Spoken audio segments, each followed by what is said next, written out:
If there's ever been a bigger edition of Friday night football, we honestly can't remember it. And it's only on Fox League. This breathtaking, top of the table, doubleheader. Best of the best, just 3 weeks out from the finals. Wow! First up at 6, it's the Panthers and the Raiders. The NRL's 4-time straight premiership champions up against 2025's feel-good story. The competition frontrunners. 2 super heavyweights! That's followed by the Storm and the Bulldogs, 2nd versus 3rd. We have a game, folks. We have a game. And what about the coaches? 4 different humans with one common denominator. The quietly spoken 4-time straight premiership hero in Ivan Cleary. Ricky Stewart, his heart famously on his sleeve. Play again, play again, play again. There's Bellyache, Craig Bellamy, Get to the position early. who coaches like there's no tomorrow. And the likeable newcomer, Cameron Ciraldo, Work rate's through the roof, well done. Recover now, we go again. who gets along with everyone, even Gus. What these 4 guys do have in common is they all teach their teams to never give up. That if you run into a wall, you don't turn around. Come on! You climb it, you go through it, or you work your way around it. Just don't give up. What about that? Don't you just love rugby league? From the rookie 5'8s to Lungy, Strange, to the bomb-proof captains, Harry Grant Magician! and Stephen Crichton. From Glen Willow Stadium in Mudgee to Amy Park, Melbourne, come this Friday night on Fox League, they'll all be dancing to the very same beat. This is a blockbuster. This is a Friday night special. Because no big-time winner in this great game has ever given their best and regretted it. Or worse still, failed to believe in those around them. Newcastle have won the grand final! What a moment! That is stunning! Sensational! How good is rugby league?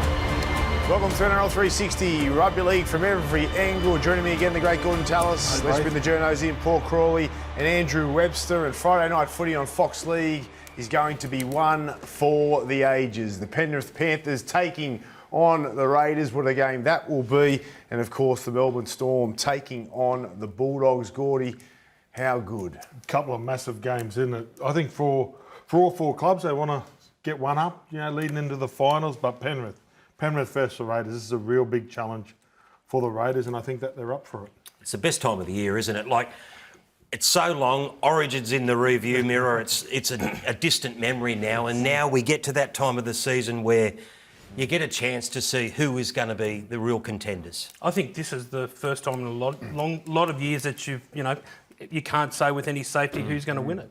And I'm really interested in the Canberra-Penrith game, just in the sense that Canberra haven't played a top 8 team since the start of June, and that's not a knock, Ricky, but I'm interested to see exactly where they're at against a Penrith team that's, pretty bruised after what happened last week. It's good to see you, Webber. You a bit late.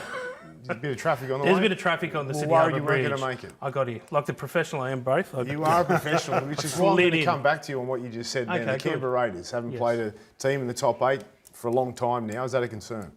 I don't think it's a concern. Like, we've got to forget remember they've also had probably 2 buys in that time. But I just, I want to see how they go against one of the premiership threats.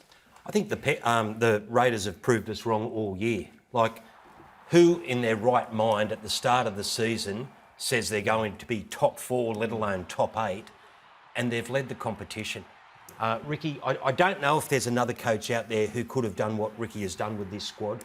The patience that he's had, the backing of the club, his Chief Executive Don Ferner and the board down there, they've given Ricky the patience and the opportunity to bring this side together brick by brick. They've brought these kids in, they've got some senior statesmen there, but this is their time to prove everyone wrong once again. And it's an important box for them to tick, right? So I reckon they'd be nervous, I reckon they'd be excited. I reckon there's a bit of unknown because they're coming up against a side that has won the last 4 grand finals, but, you know, they got a chance to go there and they've built nicely. Every hurdle they've jumped. And as you said, you know, I didn't have them probably where they are now, but they're there. So is the confidence real? We'll find out. Penrith, they'll come in fired up after what happened last week against Melbourne. I've never seen Penrith really complain as much as they did last week. And, you know, it's a 50-50 call, I reckon. Yeah. I think it was the right call, but regardless, I know what Penrith are like and the professionalism they've got. They'll be fired up by what happened. Yeah, it showed how much Penrith really wanted to win that game. We'll delve into Penrith a little bit more later on. After being written off by almost everyone, the Raiders are on track to win the minor premiership. But Ricky Stewart wasn't motivated by the doubters. Yeah, but do you think they all know the game? Do you think they did? No. Who came down? Who came down? You know, all those people who said you were going to come last. Oh, that's all. It's a joke with me. It's all well and good, but Do you use it? no, not really. At the start of the year, we had a look at it and we thought, well, a couple of things. Not one of them came down and had a look at what we were doing for training. Not one of them come down and had a look at the actual talent we had. All right, so Ricky saying he's not driven by the doubters, but then couldn't help himself. And, You don't think so? Which I love. They didn't come to training. They weren't there. They didn't see how we were preparing in the off season. And you know, anyone who knows Ricky, and I know him well and played underneath him, he is driven by it, and it's not a bad thing. He's the most competitive bloke you'll ever meet. Clear as what? In that same podcast, he does go, every time I coach against a rival coach, I make it personal. Well, that's what you've got to do, right? And if that's how they motivate, that's how they motivate. It's worked. And that's how he coaches. I don't honestly think in his wildest dreams Ricky would have thought he would have seen improvement in this side, but I don't think he thought he would have been leading the comp at this stage of the season. I think they've exceeded their expectations. However, he also is a winner and he knows how to get a team up. He knows how to keep them on track. He loves that club more than anyone. And this is he's had 11 years at the club since he went back in 2014. And he's worked so hard to make them, to put them back on the rugby league map. Does he realise that we don't believe him? Well, you know what? We all saw them play last year, though, Gordy. You know what I mean? But they were young. They were young, but who But we all watched in the them play world in would have Vegas expected? too. But look, we watched them play in Vegas. They had a really tough off season, and since then, because they make you pick the wooden spoon or bottom 8 or the top 8, it's not to say, and there's surprises every year, but we don't believe that.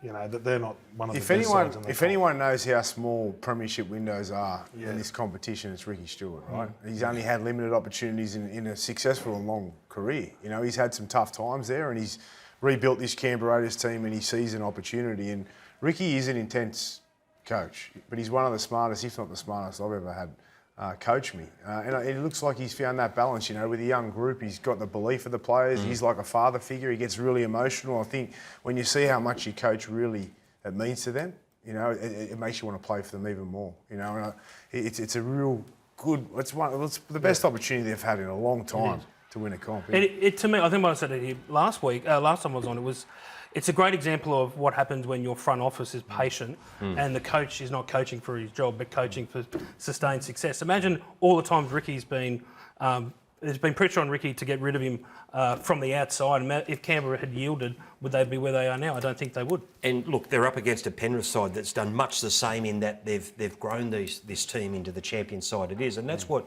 Ricky has done here too, because they've tried hard over the years to get some marquee signings. They just can never, ever get one over the line. But what he's done here, he's gone out and handpicked individuals like K.O. Weeks, you know, let go from Manly, a few games at Manly. He's just jumped out of the ground. He identified that strange, which is Strange, turned out to be a masterstroke. Now, Crawls, you've been in the lab. Yes. You've had the suit on. You put on glasses too. You found a weakness in the Raiders that may be a potential weakness that the Panthers could exploit. I watch the Raiders closely every week, right? As we all do. If they have a weakness, it's in their right side defence.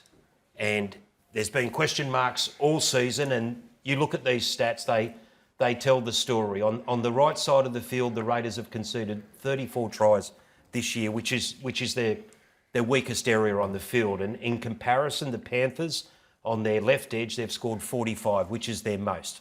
And I just think that's where, this game could be won and lost. I do expect the Raiders, attacking-wise, to keep up with the Panthers. They're going to score points. They're going to score more than enough points to win a game. But can they stop the points? And that's the area that I think that Penrith will most likely go after. All right, the Panthers, they had the shits last week with that penalty given against Cleary, Leota, Harry Grant. They want to bounce back this week, and they weren't happy with this. And you mentioned it at the top of the show, Webby. It felt like this hit harder than ever before. 9 wins in a row, on a run. They thought they had the game won, and it really hurt them, didn't it? And it was also off the back of Trainergate as well, so I think they feel like they don't usually play with the chip on their shoulder, Penrith, because they've been the 4-time defending premiers. But I could just after that loss, it was very unlike Nathan and Ivan to talk as they did. And that's no disrespect to them, but you can see how much it hurt them. It was tell the truth. They weren't out of line either. With what they said. No. It was just that you could tell that they were really impacted by it. That's as angry as the Clearys get. Yes. But you know what, though? I did scratch my head when they spoke about that, and Ivan said to Nathan, tell him what you really think. And he was, in no way was he really bagging Harry for milking the penalty, but the rules are the rules. Yeah. You know what, like it's the same with the trainers, it's the same with this. If Moses Leota doesn't put himself in a position that's illegal to stand as a block before a field goal, and then he takes a step, then Harry's dive doesn't have to be made. That's just what I just don't get. The reason this rule changed was because of the Panthers. So they should know better than anyone. You go back to the 2021 final series, that's when this all blew up. Remember Bennett and Cleary had their big blue over this? They've been gaming the system for the last 3 years. Yeah. So they know the rules. 100%. And Craig Bellamy... on a blocker. Craig Bellamy said it last week when they were talking about the kicks in the air and the players not allowed to be being tackled. And he said, well, them's the rules. Yeah. The rules are the rules. That's how it is. And the sad part is they got the best sharpshooter behind them. Does he need that much protection? Like, they got Tom Brady back there kicking him. Like, I think he might have got there even if Harry had a clear run to him. And he can go back another 5 metres. He hits him from over 40. So it was a strange play, and he did get in the line of Harry Grant. What I'll say is though, that first 40 minutes, and I said it last night, they were very good. Like really? They blew Melbourne off the park, and they could have been ahead by a hell of a lot more, and they're going to be very, very hard to beat in the next few weeks and into the finals. Now, we've got players feigning injury in tackles and defenders milking an obstruction. Can the NRL police both of these? Everyone wants a change. Everyone doesn't want to see this, that and the other, but how? And can they? I can't believe the hysteria around the diving in the game. I don't like it, but it's not like it's a new thing. You know, I go back and research stories and books, and I find stories from 30 years ago about rugby league's going to turn into soccer. It's not like it's a new phenomenon. I just think it's obviously more relevant because the bunker's getting involved and players are staying down when they're injured. I'm all right with Harry Grant's one. Like, I think there's two types of diving. One where you're trying to get the penalty, and the other one where you're feigning injury, like Reece Walsh did with that crusher on the weekend. I don't like that, but, what do they do, Cross? Oh, mate, I don't know what the NRL can do on this one, because I don't think there's many people out there that like seeing players stay down, but... This is embarrassing, this stuff. Well, it is and it isn't, Andrew, because I've seen tackles like this, minor incidents, result in broken necks. Ethan Lowe a few years ago. You know what I mean? So the referee's between a rock and a hard place, and so is the bunker. They're not medical experts. They can't determine... Well, that's why they shouldn't stop the game. But the other problem with this, Gordon, and I'm telling you now, Buzz mentioned last night, didn't he, where you could take a player from the field. But then with technology today, and you have got the replay, so if you were to see Reece Walsh leave the field in that instance, right? Yep. And then they go back and replay the game, and they say, "Oh, hang on a minute, that was a crusher. That should have been a penalty." That's what the judiciary is for. That team has been. But that's what the judiciary is for. Because he wasn't injured, he waited there for the video ref to look at it 100%. And get the penalty. And that's what breaks your heart watching the game. But the referees and the bunker, they can't ignore if there is foul play. If the referee can't see that on the run, just let it go and let the match review get it. Move the ball across. That's how you end those type of.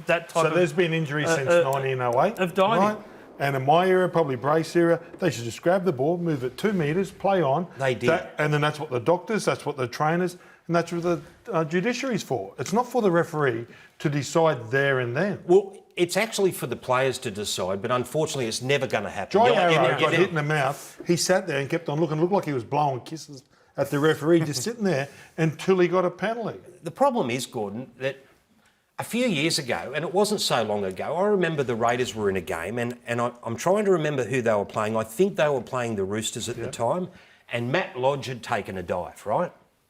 And he stayed down and he milked the penalty, and if I remember correctly, it might have cost Canberra the game. And I remember after the game, Ricky was absolutely filthy about it. He never encouraged his players to stay down, and Robbo may not either. It mightn't have been the Roosters, I can't remember, but it was Matt Lodge. But the point is, right, if you don't do it now, you do cost your team. That's just the reality of it. I understand. That's the problem. But that's where the NRL can change it by not letting the referee interfere. You could even penalise. You could penalise some of the players. I just don't think there's an easy answer to it. Just move the ball across, and then I'll stop milking it, and I'll be like Jaden Campbell, and we go, do you know what? In the end, it wasn't really a penalty. In the end, and I'm a Titan, and I'm thinking, okay, it would have been one of the softest penalties in history. Did he get him high? Is that worth a penalty, in your opinion? Is that worth a penalty? If the referee gets it on the run, it is, mate. But the bunker can't come back and rule on that because it's not a sin bin. The only thing I'll say, and you know it, mate, if they go that way, there'll be blow-ups the other way because the technology does show the replays. And if there is foul play and the team misses out, then we got to live with it goes the other way. Then. But Reedy had the solution last night. He just said that the play... There's a sentence I've never heard before. Well, hang on. I haven't finished yet. He said that the players and coaches should be able to work this out and just stop diving. Yeah. It's like the old game. It's not the solution. Good luck. It was quite emotional. Because it's such a big, beautiful, welcoming community, rugby league, all agreeing to help each other. Honestly, I felt for the NRL. No, he didn't actually, not at all. No, really, he was so happy after that. 8 p.m. Friday, Storm v Bulldogs at Amy Park, and this is a huge test for the Canterbury Bulldogs and for Melbourne, but more so the Dogs after that big loss against the Roosters. Of course, no Jerome Hughes for Melbourne. The Dogs have named the same team. Thoughts on this? When I was on here 2 weeks ago, you said he's got 3 weeks, Canterbury, to see whether Galvin's the right call ahead of Toby Sexton. How are you feeling? What was that? One more week we've got? You've got one to go. We've got one more. So it all comes down to this. It all comes down to this I'm game. going to take this week. I'm not going to say it right now. I've got my thoughts, but I want to see. This is a big game in Melbourne. They've bounced back, the Dogs, most weeks. You're not going to tell us your thoughts on the matter? I'll answer it for you. I think that they haven't improved. They have improved? Haven't. No. And I think the Tigers have improved once he's left, and for some reason it's not working and it's time, and it's not to say that the kid's not going to end up slotting in, but at the moment, would you say the Dogs were better 6 weeks ago? I would say yes. All right, after a disappointing loss to the Roosters, Cameron Ciraldo didn't hold back assessing where things went wrong for the Dogs. We've got a deep squad. We've got a lot of good players that didn't play tonight, so if we don't want to prepare to win, then I'll put someone in that does want to prepare to win. Bit of a new look spine, of course, still pretty early on with Galvin and Hayward at hooker. How do you think the spine is gelling? I think everyone was pissing in our pocket last week about how good it looked, so not too concerned about that. But, when you lose possession, I think it was close to 70-30 through that middle part of the game. It's pretty hard as a spine player. Everyone was pissing in their pocket, Crawls. I smiled at it when he said that because the fact of the matter is the Bulldogs were ringing around all the journos trying to feed them the stats, so they did piss in their pocket. You know what I mean? You can't have It's too good. Like, seriously. And you know what? I do think too, and he spoke about changes, okay? And as you just said, there is no changes, although Tupouniua is on the extended bench. It's a massive test for the Bulldogs pack here.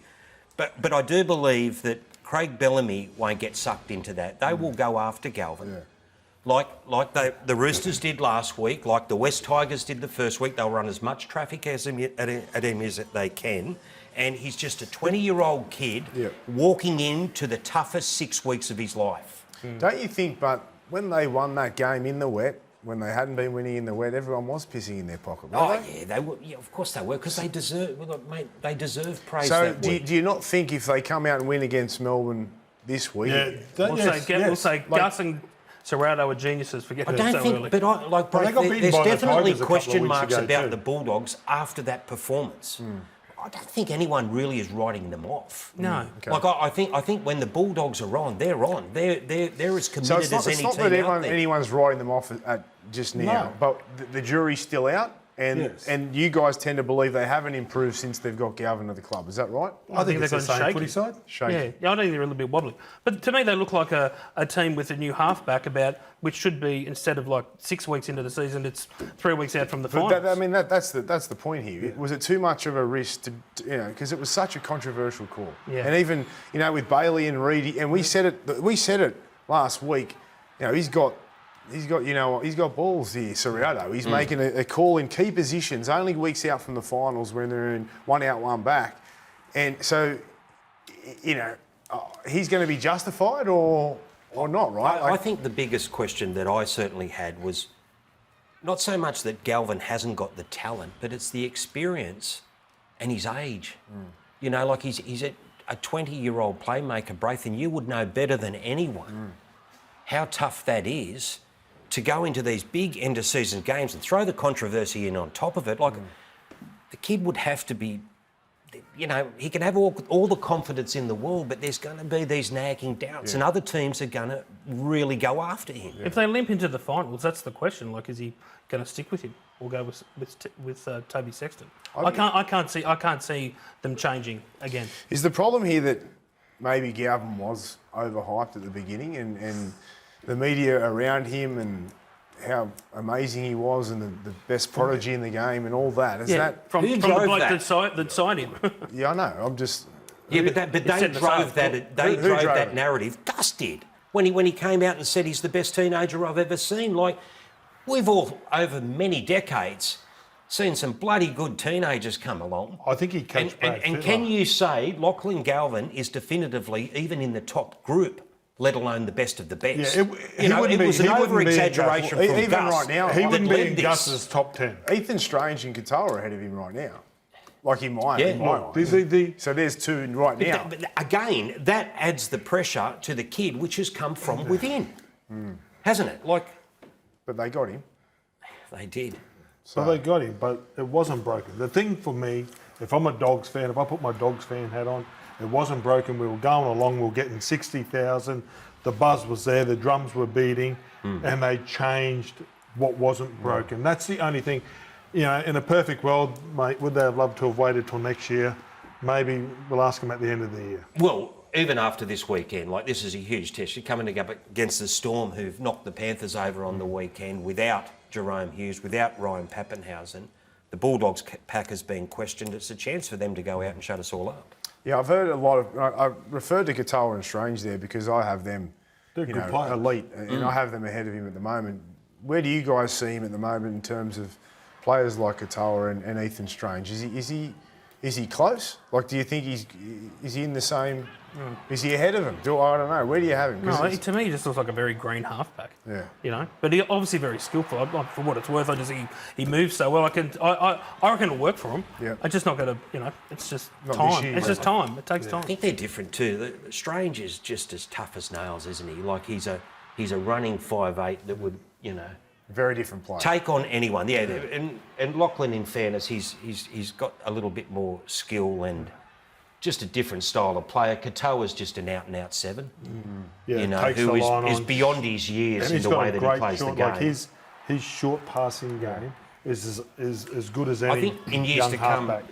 he could well be the best we've seen. The tempo that he can play with amazing. at his age is incredible.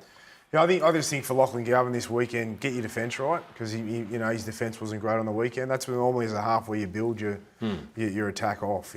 Be physical against Melbourne, build your defence and keep it simple in attack. And I think it'll be fine. The DCE drama rolls into round 25, and Matty Johns and Cooper Cronk have identified some telling signs that the veteran halfback might be getting close to the end. He should be celebrated as one of the greatest Manly Sea Eagles players of all time. But there's one thing that you need to be able to do as a halfback at the later stages is you need to stay physical. And on the weekend, there's a couple of moments where Daly sort of removed from physicality. The ball goes through here and Daly has an opportunity to come back through here on Taruva and missed him. You and I both know as a half, once you lose that physical nature, you're missing the contest. Yeah. This one here, out is a left foot, run the ball, carry over Dewey, score every day of the week. The advice to Daly is, mate, if you want to play on, do whatever, but find your physicality, because I know at the back end of my career, I limped to the finish line. Like getting a whack, squaring up defenders wasn't enjoyable at 36 years of age. Good analysis there from two of the best. We're going to talk about the Roosters. We're going to talk about the decision, but let's touch on this first. Watching that footage, listening to Matty Johns and Cooper Cronk, thoughts? Well, when you've got someone like Cooper Cronk that they think DCE is going to be the Cooper Cronk of what happened for him a couple of years ago, he said he was limping to the line. And it is true. The older you get, like I wake up with a sore neck from the pillow these days, so I couldn't imagine being DCE. No, like I'm serious, like being DCE 36, playing the many games, 350 games. Like, there is a day when you don't want to go to the collision. You get injured gardening. That's there you go. Was that what it's it was? so obvious though, isn't it? Like you didn't have to be Matty Johns and Cooper Cronk sitting watching that at home on the weekend to know that Daly, he's just not interested in the physicality at the moment. And can he get that back in a better system? Perhaps he can. So that's what everybody's saying. Does it change? Does the colour jersey change that performance? Well, attitude changes that, doesn't it, Brave? Yeah. Does attitude change that, or do you get to the stage where you're just falling off the cliff? I don't know if you guys have heard any of the stuff that I have about what's going on at Manly, but even if a fraction of it's right, it's a club in absolute turmoil. What is it, Webby? Come on. Oh, I don't. Well, spill the beans. Spill the beans. No, I know it's a safe space, but it's. Go on. We won't tell anyone. Yeah. Well, I was talking to Buzz. No.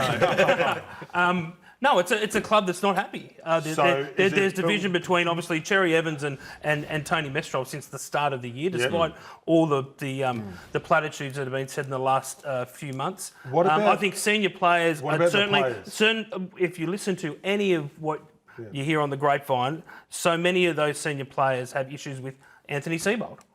You know, and that's just a fact. We've all heard it, and I think from what I'm told, management are more than aware of the players that are saying it, and are openly saying, and nothing's happening with it. I think it's pretty obvious. Meanwhile, there's fingers being pointed in the background towards, saying that one player manager's responsible for this and that when it's not right. It's like there's so much turmoil going on at Manly, and if I'm Cherry-Evans, why would you be like? So no wonder you're struggling. You think it's all of that? I think that's a factor.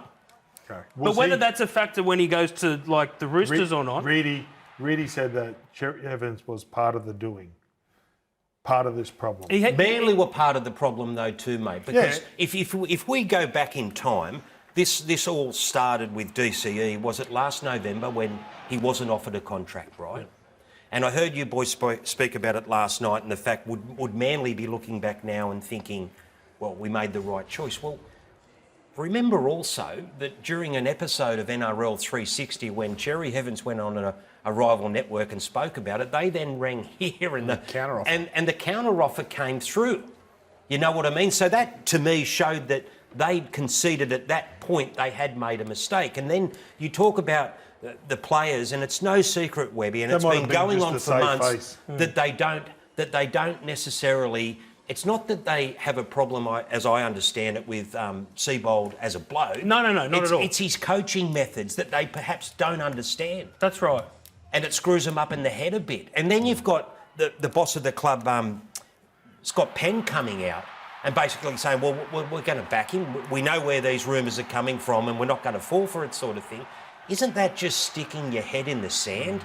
Because 12 months down the track, are these players suddenly going to jump on board with Seibold's coaching method, and it's all going to sort of... has to go there? Well, I think if it's not me, it's the players there that are struggling to accept his communication. Someone will have to give in the off-season, because this was going on a year ago too, heading into the finals, and it's such a Manly thing that they still managed to go second week of the finals. When there's something going on in the front offices, the football department seems to get it together. But don't you think something's going to have to give? I'm only listening to what you're telling me and what other journos are telling me who are in the know. And if the senior players and the coach are not on the same page, and regardless of whether DCE moves on or not, it ain't going to work. And, it ain't going to... What's going to change? Seibold ain't going to change the way he coaches. He coaches a certain way, has done his whole career. I mean, what he's going to say, all right, I'm going to throw all that out and start again to try and rebuild when he's only got one more year anyway because he wants to leave anyway and be a head of football or whatever he wants to be. To me, it's also it also comes across as a bit of a matter of pride for the Manly administration too, because there was the messy exit with Des, and then I clearly remember Christian Nicolucci from the SMH wrote a story at the time. I think it was their first trial. It was in Gosford, and they'd played like 20 minutes, and he said, you know, I thought after this short period of time we can see that we've got harmony back in the club. And it was like they wanted to believe that. But here we are 3 years down the track. Who's even in charge there, but like Mestroff is in charge, but I'm hearing his job's on the line. Has that been... I actually haven't heard that. I heard that the board were... I haven't heard that at all? No, I've heard there's factions of the board that think Scott Penn has to take control of his club, and there's others in the club who think that Tony Mestroff shouldn't be the guy. But I don't get the sense that the message is going anywhere. It's hard to then make decisions on coaches when there's instability at the top, right? So it's a bit all over shop. You know what? That's Manly. Yeah. Don't you reckon? Manly's always been like that. They need a coach that everyone can trust is what they need. Well, who's that? Well, look, there's some good coaches around, and good coaches I don't know enough about, but you hear about Willie Peters, and everything you hear about him is great. I've said it here previously. I think Arthur would have been a good coach for this club because he's been there before. He knows the politics. He's proven that he can be the man to lead a team from where they are and construct it into a grand final side. There's good coaches out there, Gordon, but they've got to trust someone to do it. And at the moment, there's that much division within that club, you can't see how it works itself out in one more season. Before we move on, I want to track back to DCE. And we spoke about it at length last night. Have we got any more information to tell us what's going on with him? Will he be at the Roosters next year? Is it deal or no deal? I don't know. Well, the word is that Daly Cherry-Evans is trying to renege on a deal that apparently hasn't even been done. So I expect him to be there. Daly's trying to renege, or the Roosters trying to renege? But earlier it was Daly Cherry-Evans. Remember earlier this year was possibly trying to get out of it. Now it's the Roosters. But I've been told the Roosters will not be walking out on it. Yeah, and look, you'd be shocked if the Roosters have come to some sort of agreement at some stage if they would back away from it. Yeah. You know, you wouldn't think they would do that. However, there are ways out if Daly Cherry-Evans decides he doesn't want to play on. Yeah. Well, I mean, what I'm hearing is that the Roosters, like Webby, they won't renege on the deal. But what I'm also hearing is the deal's nowhere near the amount that people think. And that'll all come out, but it's nowhere near. So they're thinking they're getting him good value for money and experienced half. And have you heard anything about the deal, Crawls? No, well, the numbers... Would you do it? Would you do it? So just say, I'll give you a scenario. If it's 1 year, 500k a year, and that's it, would you do it? I'd have serious questions at the moment. And the reason I say that is you've got Sam Walker, who is playing out of his skin, being allowed to play the style of football that suits him. Then next to him, you've got a guy that almost perfectly complements him at the moment in a 23-year-old 5'8", Hugo Savala, who has the strong kicking game, who has the strong running game. He's at that stage of his career where he'd want his opportunity to be now, not in another 12 months. And if Daly Cherry-Evans comes into that side, Braith, does it affect Sam's play?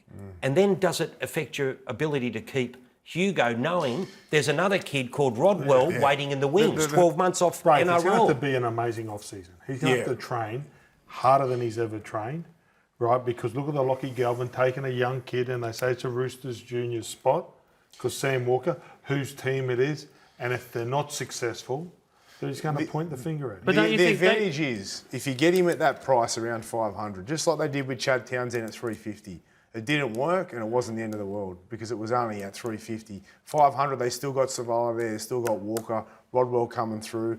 Even with Savala, he can play 13. He can fill in for the halves if they're out injuring. You'd buy him at 500. I'm not entirely sure he's going as the Cooper Cronk sort No, of he's player. going as a 6. Yeah, but I mean, I think he's going as, like, you're right, like, if it doesn't work... He is. He's going as a totally 6. different. He's not totally different to he's not the going comp there situation. as So a when prop. did that change? Because he was going there as a Cooper It's changed as the years gone on, I think. But you know what, Yeah, mate? because no, he was going It's to be changed as Cooper. the Roosters have told us how it's going to change. But 15 years, Daly Cherry-Evans for 15 years has refined his game as the on-the-ball chief playmaker. And then at 37 years of age, he goes to a rival club and suddenly becomes Jump in the passenger seat, a 5'8". Yeah. Does that work though? Yeah. Honestly, I don't know. Does it Become a work? co-pilot. out. It's And fine. you can get Daly Put your feet up Cherry-Evans on the desk. Put your feet up on the If you get desk him at and press a 500 a couple year, of you take him any day, don't you? Yeah, I would. Like, it's only 500. All right, stick around, journos, and after a thrilling T20 series, Australia take on South Africa in the first ODI tonight, and you can catch all the action exclusively live on Fox Cricket.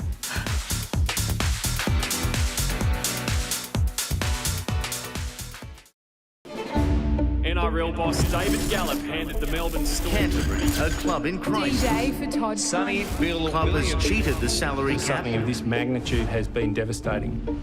You specialised in all the big stuff, sex, drugs, salary cap. We were sort of charged with the task of regenerating the game. It had been through a lot of upheaval. It's all about lining people's pockets with money. Was Super League a good idea just ahead of its time? It damaged relations as well. It took a while to bring it all back together. The club has cheated the salary cap. Sitting in my office with just Steve Folkes, he and I both sort of had a tear. The biggest name at the time, Sonny Bill Williams, just walk out. The unexpected comes along quite often. The stripping of 2 premierships. We are not going anywhere. One of the biggest scandals in rugby league in 100 years. The elaborate lengths to hide the payments was quite extraordinary. You must have been the most hated man in Melbourne. Still to this day, some players say that it was really unfair. I didn't hide your contract at the CEO's house. Welcome back. This week's Face to Face is with former NRL CEO David Gallop. Looks very juicy, that one. You guys were covered these salary cap scandals amongst others. I was involved in one of them. The Melbourne Storm one. Yeah, it was a terrible time. How much you get? Yeah, not enough. The Melbourne Storm one though. That was pretty big. It was pretty big, wasn't it? It was nasty. It was. I think I was sports editor of the Sunday Telly at the time, and it was just a nasty time, wasn't it? There was a real division in the game between the NRL and News Limited and the Melbourne Storm, who were owned by News Limited at the stage, and it was just a really tough... And it divided everyone because, you know, Melbourne was so as one, and this moment in itself, they strode across the field and it was almost like they were not ready to concede that they'd done anything wrong. Yet, as David Gallop just said, it was elaborate and it was systematic. I was at lunch with Buzz when that story broke. Yes. And the wines late deep? Rebecca Wilson, I remember going to the press conference and it was just a long... Well, this was God, actually... there he is that day. Do you remember It looks like Billy Crystal. Look at Frank Panisi. Do you remember he went back to steal the trophies? Yeah, he did. For the Good on you, Buzz. Have a look at him. Hey, let me in. Couldn't understand why they didn't welcome him. Geez, head's improved, hasn't it? He's like Benjamin Button. He gets Getting better and better. But, you know, it's funny, though, like, I've heard the Melbourne Storm types talk about it more and more, and Cameron Smith talked about it in his book. They don't blame Brian Waldron, the CEO. They blame David Gallop. How?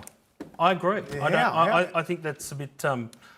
That's a bit selective. All right, Gordy and Buzz were bluing over defections impacting Origin. I'll come to you, Crawls. What's your I sat take? out in the green room and this bloke drove my head into the ground over this. I just think that you make a lot of great points, Gordon, with what you say. However, I also feel that players like Payne Haas and Tino, and they've played. Payne was born in Newcastle. He played his entire junior career here. They're entitled. If you like, the rules state, if you have played junior football before the age of 13 in either New South Wales or Queensland, you're entitled to play in this game. Yes. And my fear would be the international game has grown so much with the way that we've allowed these players to choose their family's heritage. Yeah.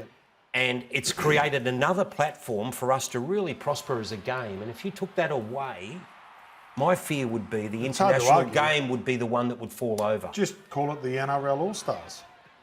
But it's Don't not, call mate. it State of Origin. Well, but for these people, Gordon, And it might not be what you agree with, but for It's what I Payne grew up Haas and with. these guys... It's what I grew up but with. they State grew of up with it too, mate. They were born in Well, these then you states. choose Queensland. And they're Great entitled to point. play. If you're that proud of where you're from, right, I knew the jerseys that I had to wear. It's just that simple. But you see- Or just make, do you know what? Take the decision away from them and make Tonga and Samoa tier 1 because they deserve to be tier 1. Well, see, I find that would be interesting. If, say, they are tier 1...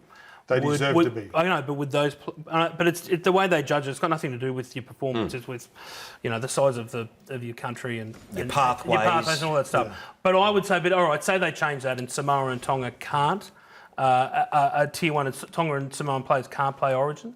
Are they going to walk away from $90,000 a year to play for their country? I'm not saying those players in particular wouldn't, but it makes it a tricky choice. Which then kills the international game. Well, it takes it back to where it was. And I don't think... But I just think my point is that whatever the game's administrators they have to tread very carefully because they could stuff up the state of origin, which is... Do you think, though, Gordon... If you're a true Queenslander, you'd play state of origin for free, and I played for my country pretty much for free. You did, mate. Yeah, but that was you, Gordy. That's you, Gordy. That's just it. The Monday players are different. Okay. They are. Well, change the rules. There's also so much money involved. I agree. I still think these players, they love New South Wales and Queensland probably just as much as you did, mate. I think your argument is more towards the Kangaroos and the Australian national team. All right, we're going to go. Thank you, Crawls. Thank you, Webby. Good luck getting home, mate, in the traffic. Hopefully it's not raining too bad. Up next, we cross live to Peter Bedell ahead of tomorrow's huge night of boxing.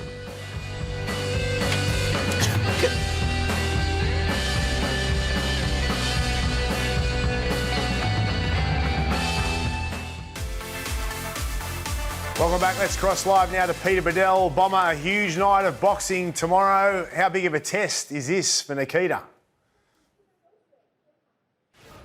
Yes, Braith, the butcher is back and he's ready to slice and dice a man called Lulzim Ismaili. It's his first international opponent. He's Macedonian-born, now lives in Germany. It's a huge test for Nikita Tszyu. He's 10-0, Nikita, and this is now the test, his first international opponent. Lulzim is 12-0, 7 knockouts, so both men are unbeaten. It's a battle of the unbeatens. Someone, though, has to go. But Nikita Tszyu, he's been out of the ring for 1 year break. He's had 2 bouts of hand surgery. So this is his chance now. He's fit, he's firing, and let's hope he can finish off Lulzim tomorrow. But you can watch that live on KO and Main Event from 7 o'clock on Wednesday night.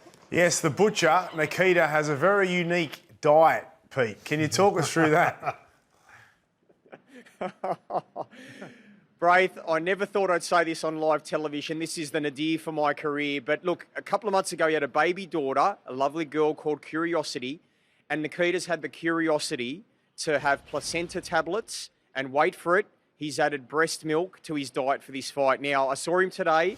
I said, Nikita, mate, what's going on? What are you doing with the breast milk? He said, Pete, you're a father. Every father should try breast milk. And look, I've got 4 kids, Braith. I love you, my darling, at home, but I will not be drinking breast milk anytime soon. Yep. It can stay with Nikita. It's all his. Well, you should try it sometime, Bomber. It looks like you need some, Pete. Hey, Pete, it's Gordy here, mate. Michael Zarafa, he's sort of been a shadow for the Zoo boys over the last few years. So he's on the undercard. Surely it's got to be Nikita or Tim next for Zarafa if he gets through this.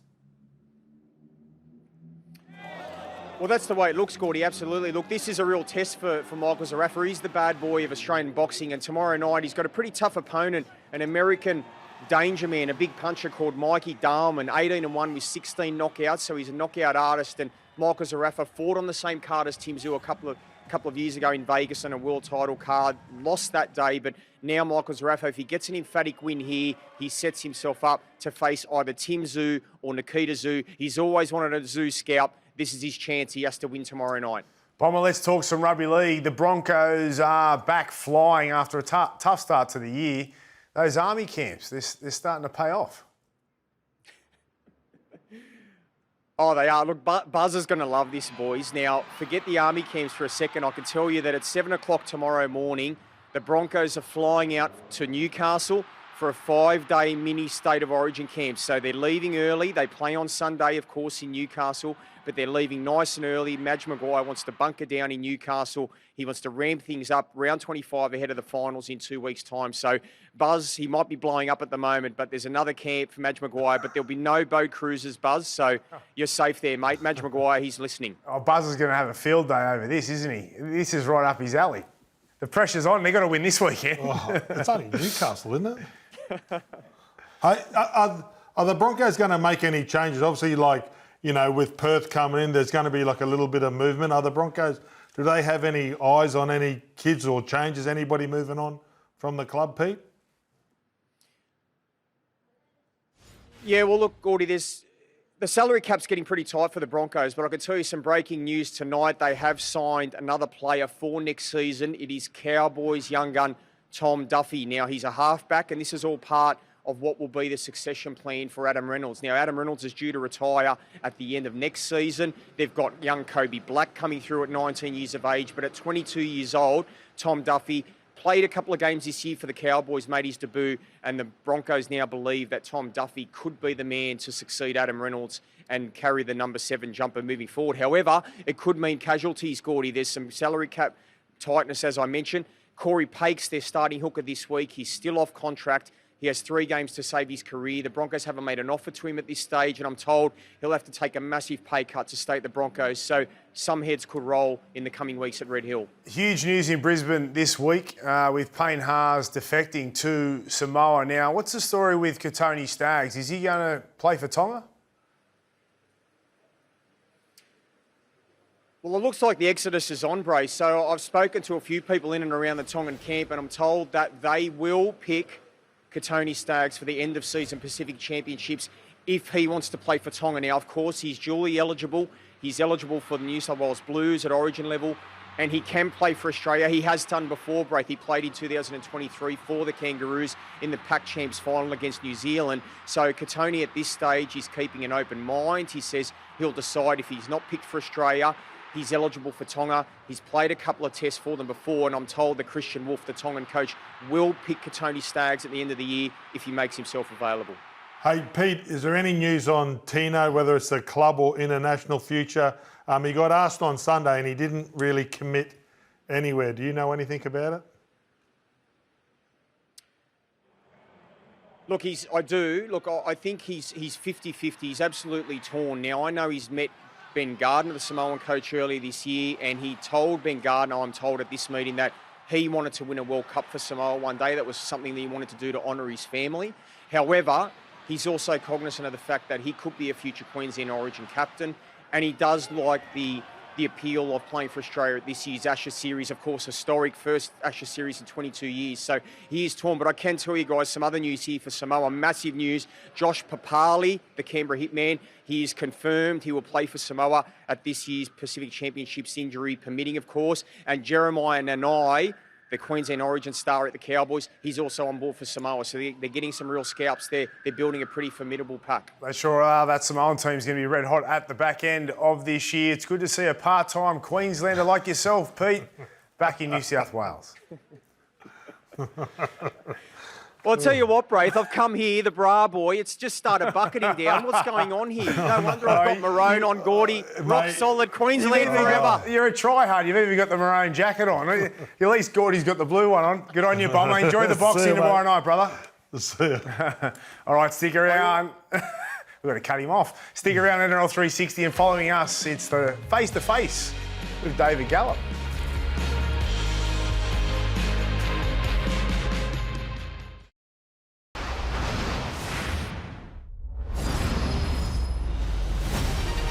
Last play, here we go, here's Walker, here's Tupou, yes!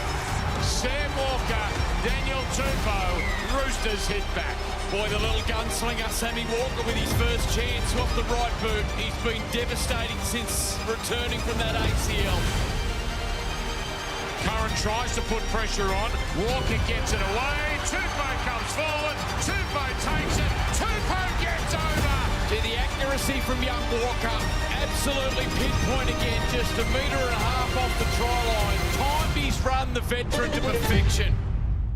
Welcome back. That was our dynamic duo. Thanks to Vodafone. And that's a wrap for NRL 360 for tonight. Thanks, Gordon. Braith.